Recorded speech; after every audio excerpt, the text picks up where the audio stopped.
Nasib AGS, kekasih Mario yang jadi pemicu penganiayaan belum jadi tersangka. Kasus penganiayaan anak pejabat pajak Mario Dandisatrio terhadap David turut menyeret rekan dari Mario, SLRPL, berusia 19 tahun. SLRPL kini telah ditetapkan sebagai tersangka oleh polisi. Kini AGS yang tak lain kekasih Mario pun turut menjadi perhatian.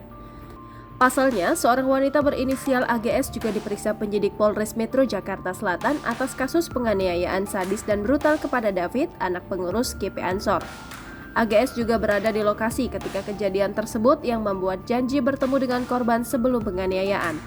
Sebelumnya, polisi menetapkan pria berinisial SLRPL sebagai tersangka baru di kasus penganiayaan putra pengurus GP Ansor, David, di Pesanggerahan, Jakarta Selatan. SLRPL adalah teman anak pejabat pajak Mario Dandisatrio yang diduga memprovokasi dan merekam aksi penganiayaan David menggunakan sebuah handphone.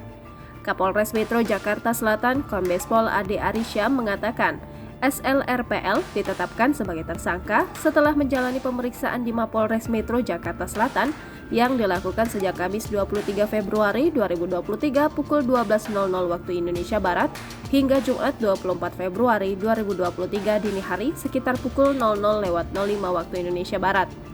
Pihaknya menetapkan SLR sebagai tersangka setelah penyidik menemukan sejumlah barang bukti dan melakukan berbagai pendalaman. Atas hal tersebut, kata Ade, SLR disangkakan pasal 76C JO pasal 80 Undang-Undang RI nomor 35 tahun 2014 tentang perubahan atas Undang-Undang RI nomor 23 tahun 2002 tentang perlindungan anak subsidiar pasal 351 KUHP tentang penganiayaan dengan ancaman hukuman di atas 5 tahun penjara. Jangan lupa subscribe, share, komen, dan like ya!